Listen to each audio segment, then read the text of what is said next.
¿El fisicoculturismo puede ser considerado como un deporte extremo? Quédate, en este video lo averiguaremos.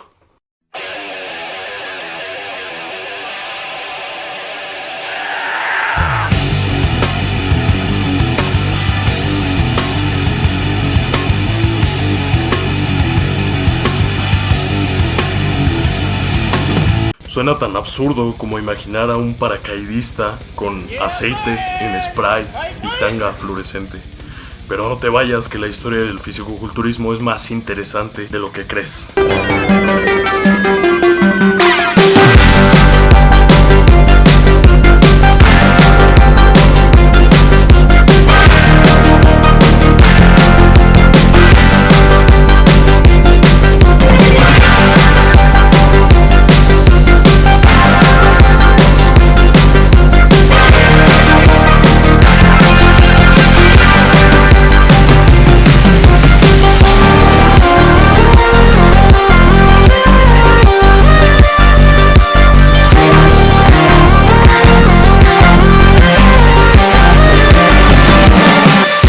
Desde que los antiguos griegos esculpían bíceps en mármol, hasta los culturistas modernos esculpiéndose a sí mismos a base de pollo y brócoli, el culto al músculo ha pasado por etapas legendarias, excéntricas y polémicas.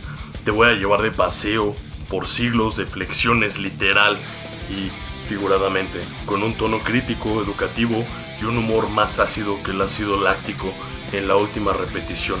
Prepárate para una revisión reflexiva y sin filtros. Aquí descubriremos qué demonios es el fisicoculturismo, cómo nació esta obsesión por parecer Hércules bañado en aceite de oliva, y debatiremos si realmente puede llamarse un deporte extremo o es otra cosa. Ponte cómodo, carga la proteína y vamos a ello. ¿Qué es el fisicoculturismo y por qué se podría considerar como un deporte extremo? El fisicoculturismo o culturismo es la actividad física dedicada a desarrollar la musculatura al máximo mediante un entrenamiento con pesas, dieta estricta y descanso. El objetivo no solo es ser fuerte, sino tallar un físico musculoso, definido, simétrico y estéticamente impresionante. A diferencia de la halterofilia u otros deportes de fuerza, aquí no se compite levantando más peso, sino posando, mostrando el cuerpo como si fuera una escultura viviente para que los jueces evalúen tamaño, definición y proporción de cada músculo. En pocas palabras, es un concurso de belleza, pero de músculos. ¿Es un deporte extremo?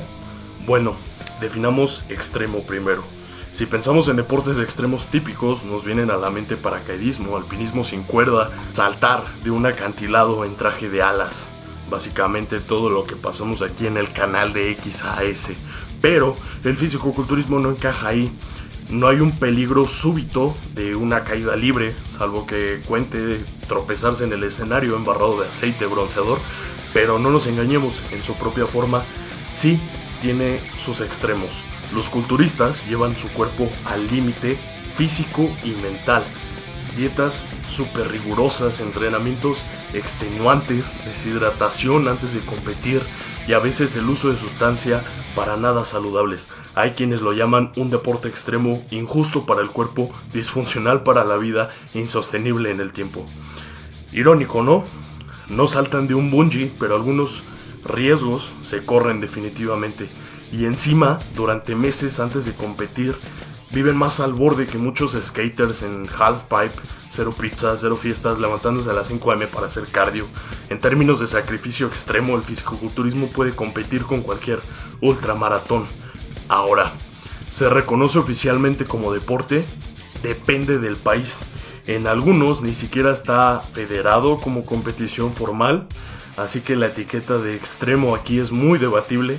No es un deporte extremo convencional, pero los extremos a los que se someten sus practicantes son muy reales y no me dejarán mentir. Si hay algún fisicoculturista, alguien que se dedica a este deporte aquí viendo este video, ustedes saben el nivel extremo que se vive en esta vida, en la preparación que se lleva a cabo para poder competir. Dicho esto, entendamos cómo demonios pasamos de admirar estatuas de dioses musculosos a tener gente bronceada en tanga flexionando sobre un escenario. Spoiler, la obsesión por el músculo viene desde muy atrás. Orígenes antiguos, la antigua Grecia y un poco de Roma. Culto al cuerpo y primeros gimnasios. Réplica moderna del discóbolo griego de Mirón, símbolo de la idealización del físico atlético en la antigua Grecia. El viaje empieza en la antigua Grecia, cuna no solo de filósofos y Juegos Olímpicos, sino también del primer culto al cuerpo fit. Los griegos veneraban el cuerpo humano musculoso como una obra de arte viviente. Solo hay que ver sus estatuas de dioses y héroes como Hércules, tallado con unos abdominales dignos de un Mister Olimpia. Para ellos el ideal era un cuerpo proporcionado y atlético. La palabra griega arete significaba excelencia física y mental. De hecho, la palabra gimnasio proviene del griego gymnos, que significa desnudo, porque entrenaban sin ropa. Así de orgullosos estaban de sus músculos. En esas arenas y palestra griegas nació la idea de mejorar el físico sistemáticamente. Hacían fisicoculturismo los griegos, no exactamente como hoy lo conocemos, pero ya practicaban entrenamientos de fuerza. Usaban pesas primitivas de mano, llamadas halteras, para ejercitarse y realizaban saltos lastrados para aumentar la fuerza y la musculatura. Tenían gimnasios públicos donde jóvenes se ejercitaban en la lucha, en lanzamiento de disco, jabalina y competían en olimpiadas. El cuerpo musculoso era sinónimo de belleza y virtud, mente sana en cuerpo sano, decían. Incluso surgió una leyenda del entrenamiento. El atleta Milón de Crotona, quien cuenta la historia, entrenaba cargando un ternero al hombro cada día. El ternero crecía, Milón se hacía más fuerte y al final podía cargar un toro adulto y luego se lo comía para festejar. Esta anécdota legendaria ilustra el principio de sobrecarga progresiva mucho antes de que existieran las rutinas de gimnasio.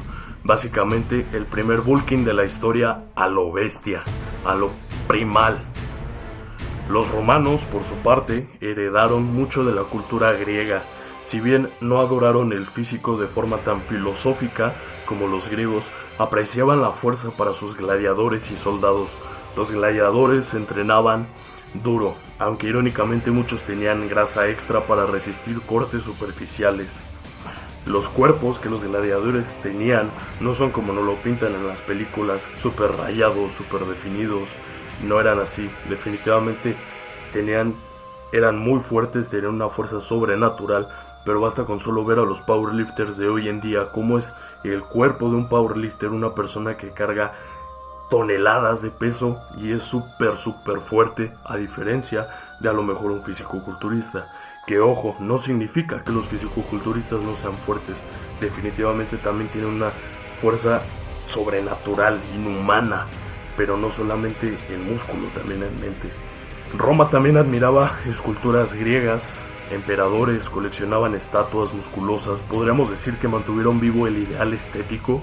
Los baños romanos tenían gimnasios adyacentes donde se hacía ejercicio. Sin embargo, tras la caída del imperio, Europa pasó siglos sin tanto énfasis en el culto al cuerpo. En la Edad Media se prefería el alma antes que el bíceps. Error. Hubo que esperar mucho tiempo para que esta obsesión renaciera, y vaya que sí renació. Siglo XIX y principios del siglo XX. Nace el culturismo moderno, Sandow y los pioneros. Avanzamos al siglo XIX, era industrial donde renace la pasión por la cultura física. Aquí es cuando el fisicoculturismo como tal empieza a tomar forma. En el 1800 y algo, mientras unos inventaban el motor de vapor, otros inventaban las primeras pesas modernas. Surgen los primeros gimnasios comerciales en la década de 1840. El francés Hippolyte Triat, perdón la mala pronunciación, abrió un gimnasio al público en Bruselas. Toda una novedad. Esta tendencia llegó a Inglaterra y Estados Unidos a finales del siglo XIX.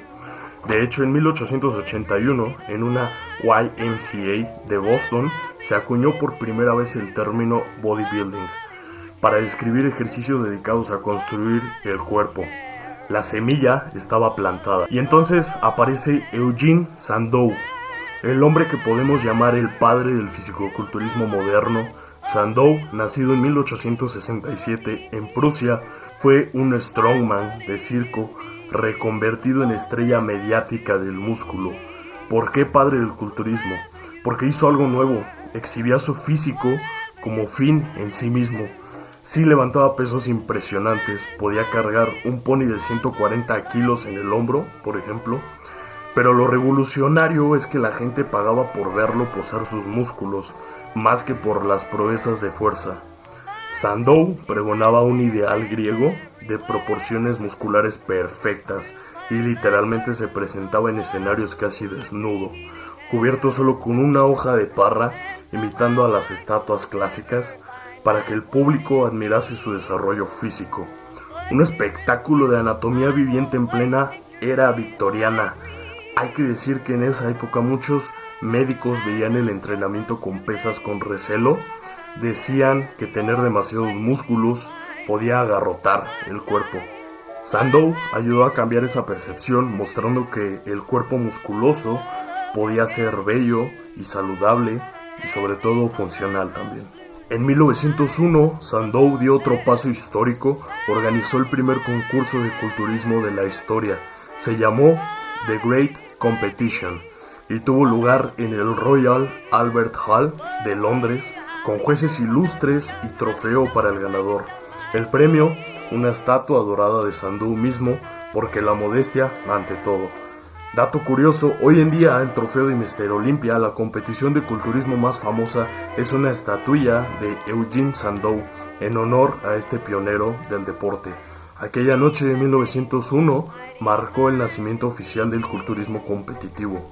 Tras Sandow vinieron otros pioneros, gente como Charles Atlas, quien en los 1920 popularizó rutinas de entrenamiento por correspondencia y fue proclamado el hombre más perfectamente desarrollado del mundo en 1922. Su verdadero nombre era Angelo Siciliano y su curso de Dynamic Tension prometía convertir al flacucho de playa en un Adonis. Quizá tus abuelos vieron esos anuncios en revistas viejas. También Bernard McFadden, promotor de la cultura física, y John Grimek o Steve Reeves entran en esa escena a mediados del siglo XX como primeros ídolos musculosos en revistas y en el cine. Pero antes de llegar a Hollywood, pasemos por la época que realmente disparó esto al estrellato, la era dorada del fisicoculturismo.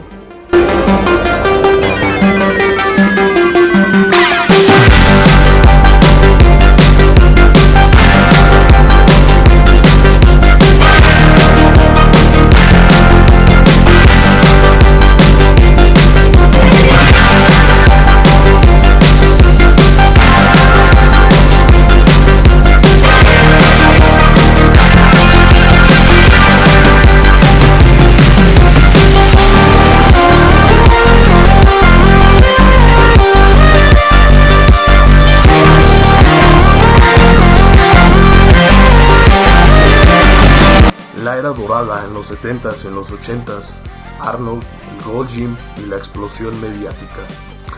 Si el fisicoculturismo tuvo un boom global, fue en su era dorada. Muchos ubican esa edad de oro en las décadas de 1960, 1970 y 1980, cuando emergieron figuras legendarias como Arnold Schwarzenegger, Franco Columbu y Frank Zane, entre otros. En especial los 70s y los 80s vieron cómo el culturismo saltaba del nicho a la cultura pop, de los gimnasios underground a las pantallas del cine. ¿Quién mejor representa esto que Arnold Schwarzenegger? Un austriaco carismático que ganó 7 veces el título de Mr. Olympia y se volvió la cara del culturismo mundial. Arnold, junto a compañeros como Columbu o Lou Ferrigno, entrenaba en el mítico Gold's Gym de Venice Beach, California, un gimnasio modesto al lado de la playa que se convirtió en la meca del músculo. Imagina Venice Beach en los 70, sol, patines y un grupo de hombretones fornidos levantando pesas al aire libre en Muscle Beach. Era un espectáculo turístico.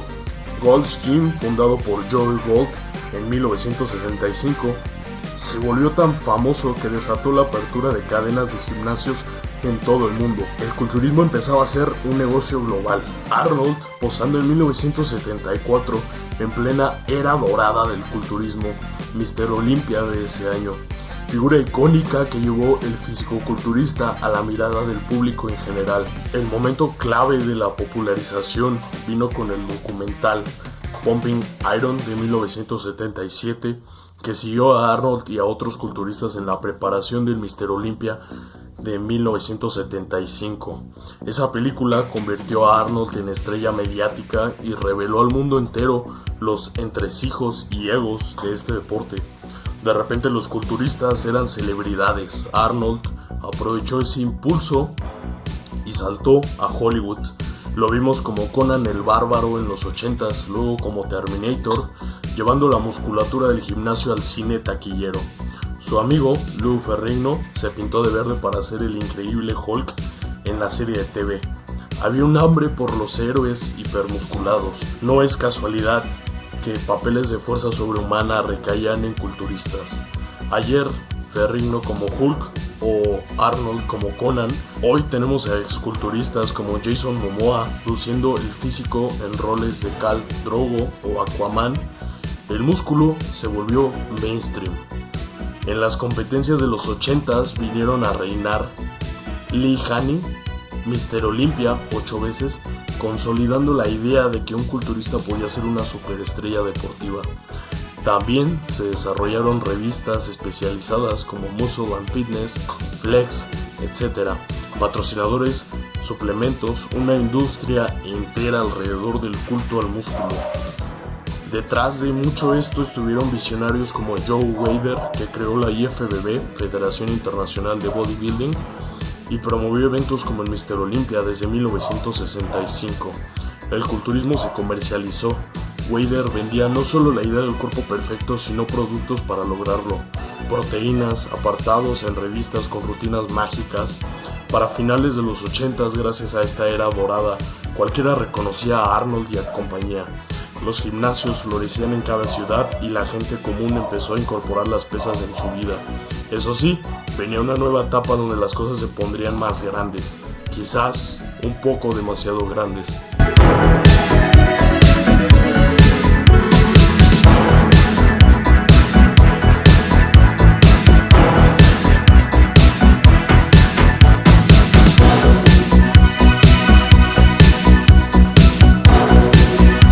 Pequeño corte comercial para todos mis amigos Gym Rats.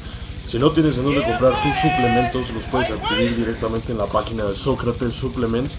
Aquí abajo les dejo el link y lo pueden buscar en Instagram como Sócrates Supplements. También ya hay página de Facebook y página de TikTok. Lo pueden ir a seguir ahí y pueden comprar todos los suplementos que quieran, absolutamente todos. Todos. Ahora sí, sigamos con la historia. De los 90s hasta hoy, masificación, polémicas y nuevas divisiones. A partir de los años 90, el fisicoculturismo tomó rumbos extremos, literalmente más extremos en tamaño y en deporte. Entramos en la era de los mass monsters, monstruos de la masa muscular. Culturistas profesionales empezaron a aparecer con volúmenes nunca vistos, rozando o superando los 130 kilogramos en competencia, pero con mínima grasa. El punto de inflexión lo marcó el señor Dorian Yates, campeón de Mr. Olympia 6 veces, de 1992 a 1997. Yates llegó con un físico ultramasivo y definido, a una costa de sacrificar algo de estética clásica. Desde él, la consigna parecía ser: más grande es mejor, aunque parezca un mutante. La simetría y la proporción pasaron a segundo plano frente al tamaño brutal y la condición extrema, músculos estriados hasta el alma. Tras Yates vino Ronnie Coleman, 8 veces Mr. Olympia seguidos, de 1998 hasta 2005, llevando el nivel de masa muscular a un punto casi caricaturesco. Piernas como troncos de árbol, una espalda como un armario de 4 puertas. Era algo impresionante de ver, señores. Algo que nunca antes jamás había sido visto en ningún otro deporte. Con estos físicos descomunales llegaron también controversias. Una, el tema de los esteroides y sustancias y uso de sustancias. Desde los 70s se sabía del uso de anabólicos. En el culturismo, Arnold y muchos de su era los usaron aun cuando no eran ilegales. Pero en los 90s y en los 2000s la química se volvió prácticamente un requisito para competir al máximo nivel. Hormona de crecimiento, insulina, diuréticos, una farmacia entera para esculpir cuerpos imposibles. Esto derivó en efectos secundarios visibles. Muchos campeones empezaron a lucir el vientre abultado, la famosa barriga de GH, causada por la hormona del crecimiento y los órganos dilatados. Incluso Arnold criticó abiertamente la dirección que tomó el deporte. Lamentó que antes los cuerpos tenían forma de V clásica y ahora muchos parecían cuerpos en forma de botella, con el abdomen protruyendo. Dijo que ya no se puede decir quiero tener el cuerpo de ese campeón porque lucen exagerados y poco estéticos, a diferencia de los tiempos de Steve Reeves o los suyos, donde el físico era masivamente musculoso, pero aún era muy agradable a la vista del público en general. Sus palabras, aunque duras, resonaron. Muchos aficionados también opinaban que el culturismo había perdido la belleza en pos del freak show. Mientras tanto, el culturismo se masificó a nivel amateur. Millones de personas en el mundo empezaron a hacer pesas, no necesariamente para competir, sino para verse mejor y estar en forma. Nacieron gimnasios en cada barrio, cadenas internacionales y la figura del trainer y el coach fitness. Paradójicamente, el fitness recreativo creció mientras el culturismo profesional se hacía tan extremo que se alejó del gusto popular. A finales de los 2000, las audiencias del Mr. Olympia eran básicamente fans hardcore. El público general prefería físicos más alcanzables, tipo modelos fitness. La respuesta de la industria: crear nuevas divisiones y categorías competitivas más digeribles. En el 2010 se introdujo la categoría Men's Physique para hombres con físico atlético pero más esbelto, presentados en bermudas de playa en lugar de tanga. La idea era premiar un cuerpo musculoso pero estético y playero, sin tanto volumen del Mr. Olympia. Fue un éxito en atraer más competidores y más público en general. Más tarde, en 2016, nació la categoría Classic Physique, literalmente un culturismo clásico que busca revivir el look de la era de Arnold y Frank Zane. Cuerpos musculosos pero proporcionados, con límites de peso según la altura, para que nadie se desmadre en tamaño. En paralelo, las mujeres ganaron terreno. Desde los 80s hubo Miss Olympia de culturismo femenino, mujeres tan musculosas como los hombres, pero ese nivel muscular femenino nunca fue muy aceptado comercialmente. Así que surgieron categorías femeninas más suaves, entre comillas, en musculatura, como fitness, figura, bikini fitness, etc., donde se evalúa el tono muscular y la belleza atlética sin llegar a niveles de hipertrofia extremos, como en las categorías masculinas. Hoy en día, el culturismo competitivo, hay múltiples divisiones para distintos gustos. Bodybuilding Open, los monstruos, los más masivos, el famoso 212 o 212, que son monstruos musculosos pero bajitos, hasta 212 libras. Classic Physique, Men's Physique, y en mujeres, Bodybuilding, Physique, figura, fitness, bikini, modelo, etc. Un menú completo. Doble bíceps en el Mr. Olympia 2012. La muscularidad moderna al extremo. En imagen, Phil Heath versus Kai Greene. Dos titanes cuya rivalidad mostró hasta dónde había llegado la evolución del cuerpo del culturista. No obstante, incluso con estas nuevas categorías, las polémicas continúan a día de hoy. En años recientes no ha habido preocupaciones serias por la salud. Varios culturistas profesionales han fallecido muy jóvenes, probablemente por el estrés de las drogas y las dietas extremas sobre sus órganos. Se habla más abiertamente de la vigorexia o la dismorfia muscular, ese trastorno donde nunca te ves lo suficientemente grande y definido, algo común entre culturistas obsesivos. También en la era de redes sociales, el culturismo se ha entrelazado con el mundo de los fitness influencers.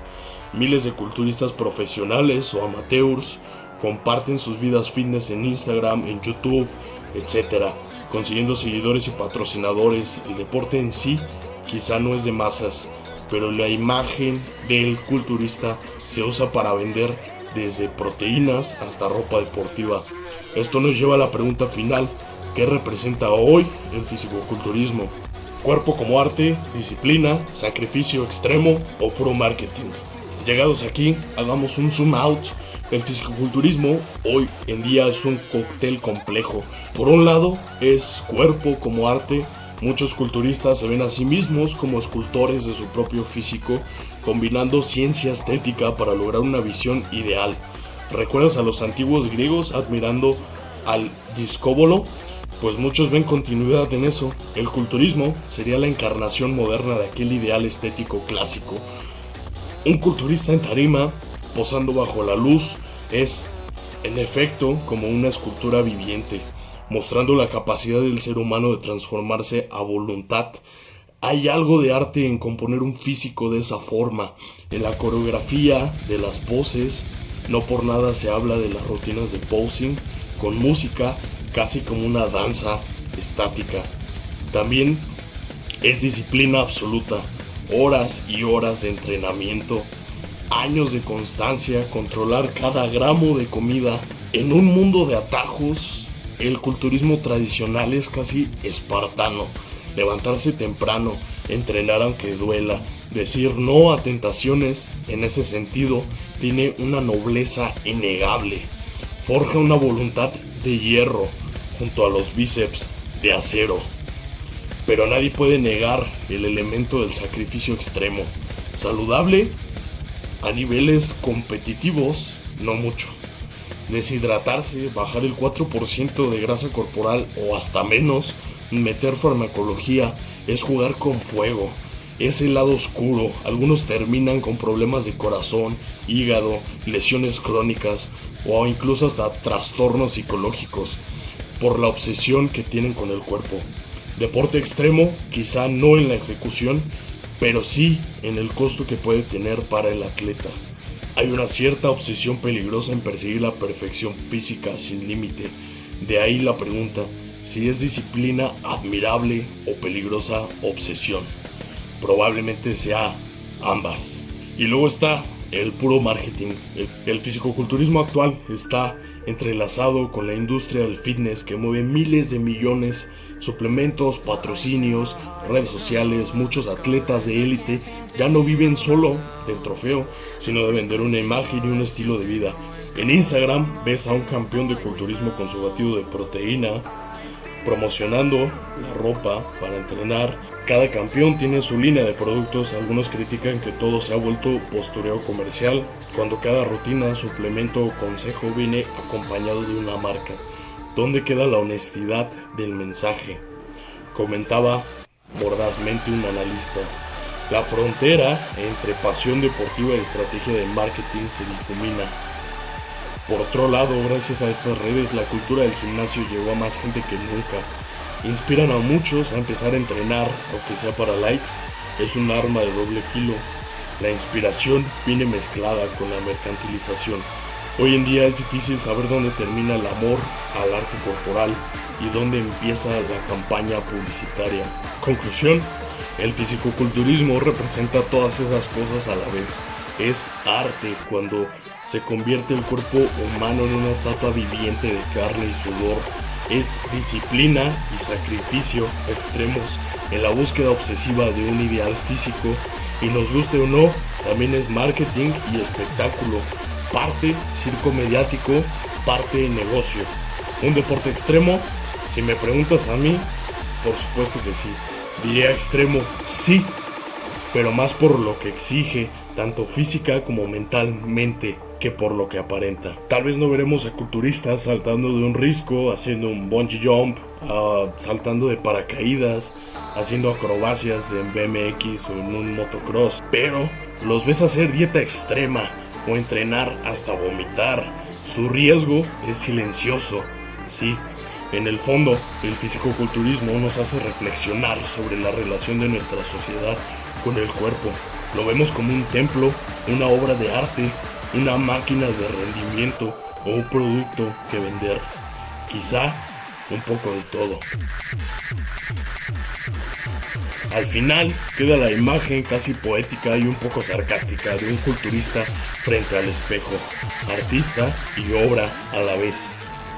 Héroe clásico, moderno y mártir de sí mismo, entre la admiración y la crítica, un Hércules contemporáneo que puede inspirar y alarmar en igual medida. ¿Y tú? Después de este viaje, desde la Grecia antigua hasta el Instagram moderno, ¿cómo lo ves? ¿Forjadores de arte corporal o adictos al músculo? ¿Monjes de la disciplina o víctimas del marketing? Tal vez la próxima vez que veas a alguien flexeando en el espejo del gym, recuerdes que carga a cuestas no solo sus músculos, sino siglos de historia y contradicción. Y eso, querido amigo, definitivamente sí es extremo. La información histórica y datos mencionados provienen de fuentes especializadas y documentación sobre la historia del fisicoculturismo, incluyendo artículos periodísticos, textos académicos y otras fuentes, entre otros citados a lo largo del guión. Cada cita en el texto corresponde a la referencia original, donde puedes profundizar si te has quedado con ganas o dudas sobre algún punto en particular. Nos vemos en el próximo video y a seguir entrenando la mente y el cuerpo con moderación. No, no es cierto. Entrenando al máximo, al extremo, porque esto es XAS.